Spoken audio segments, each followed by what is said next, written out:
Hope you're all having a great start to 2018, guys, and this right here is my first custom water-cooled PC housing a Ryzen 7 1700 processor and a GTX 1080 Ti inside, or rather outside, the new Thermaltake Core P90 chassis. We'll get into all of the parts in just a second, but first I quickly want to talk about the Core P90, as this chassis really is something else. Now, the Core P90 is not a case or really even an enclosure, but instead it's more of a display chassis to show off your builds. When Thermaltake first sent this over to me, I knew right away that I wanted to try something special in this, and hardline tubing was definitely on the menu. The chassis has two very large tempered glass side panels which are secured by thumb screws and are tinted the perfect amount in my opinion.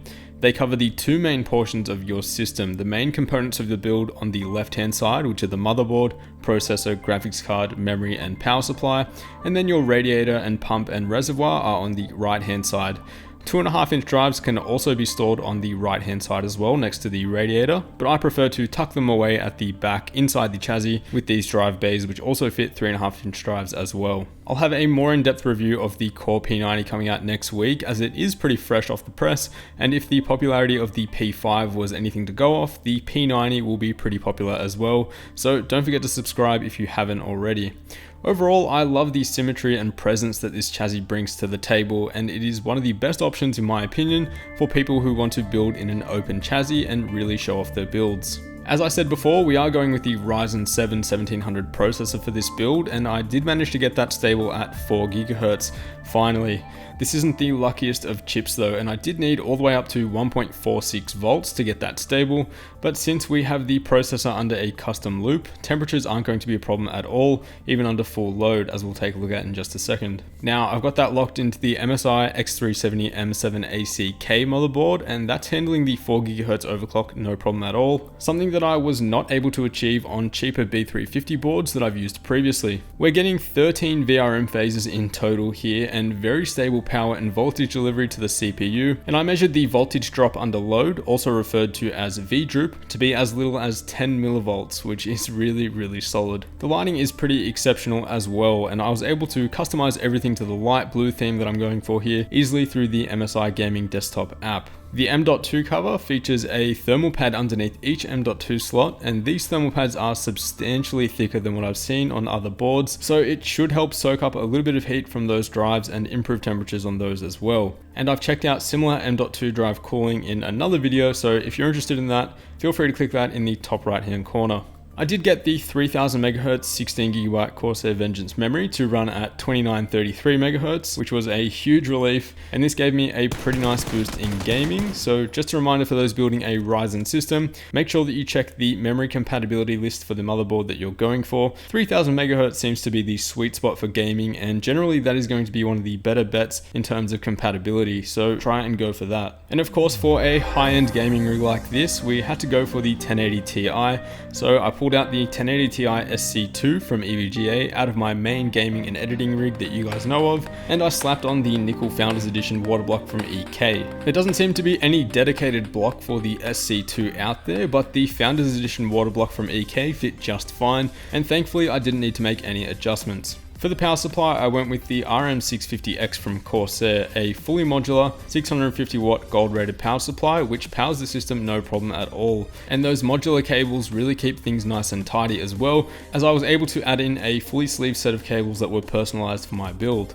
Storage wise, I went with the 250GB 960 EVO NVMe drive for the OS and Vital programs, and then a 500GB 2.5-inch SSD, also from Samsung, for the game library. Now, along with the Core P90 chassis, Thermaltake also sent me over a ton of water cooling gear as well, including the Pacific R360 radiator, some 120mm ring plus RGB fans, the PR22 D5 pump and res combo, and one of the coolest CPU water blocks that I've ever seen, the Pacific W4. The lighting on this block is really awesome, and honestly I could just stare at it all day. The frosted white ring around the block really helps to diffuse and even out the lighting so that we don't get any hot spots or faded areas, and I really appreciate the subtle TT branding here, nothing over the top that we've seen previously. Everything is customized through the Ring Plus RGB lighting software, and everything is working as you would expect. I did though have some issues in the beginning where the controller was not being recognized at all by the system, but after resetting the power on the controller it was finally working,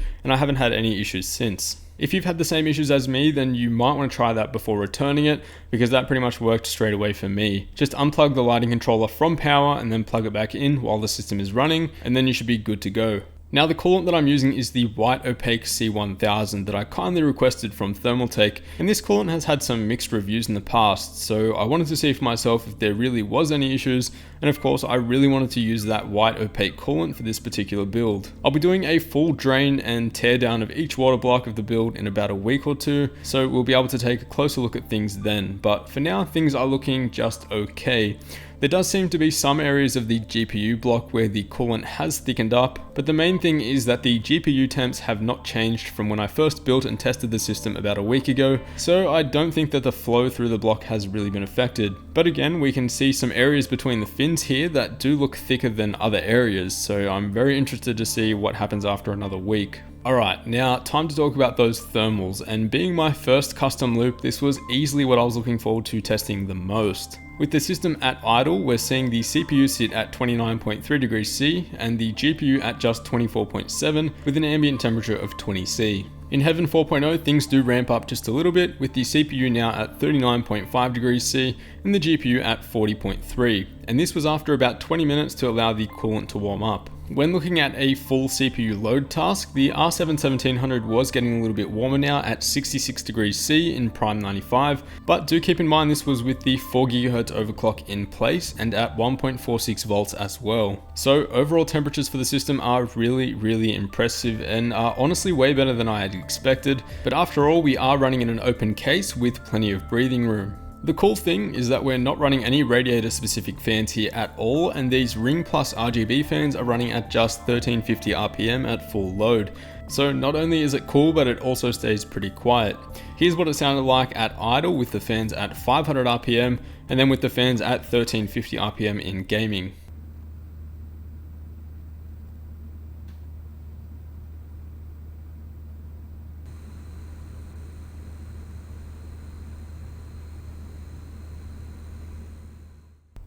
Alright, time to check out how this rig does for gaming, and let's start off with PlayerUnknown's Battlegrounds. I'm sure most of you are familiar with this game, and it officially released just a few weeks ago after having a pretty successful early access period. Here we're playing on the new map, Miramar, and this does seem to be quite a bit better optimized than the original map that we all know. I did benchmark here at ultra settings, so do keep that in mind when looking at the numbers, but still we are getting some very respectable frame rates with all things considered, and although the RYZEN processor may be holding us back a little bit in 1080p, the performance at 1440p and above was really solid, with the lowest 1% of frames in check as well. So overall, pretty solid performance and plenty of headroom if you want to drop those settings down to high or medium. Moving on to Destiny 2 now, and we're getting some very decent performance here as well, as that 1080 Ti is definitely putting in some serious work. Everything was really smooth on the Ryzen 7 processor, and thanks to that 4 GHz overclock, we're getting some pretty solid frame rates across the board. Even at 4K, we're almost averaging 60 FPS with everything maxed out. In high refresh rate titles like Overwatch, we are held back a little bit by the Ryzen processor though.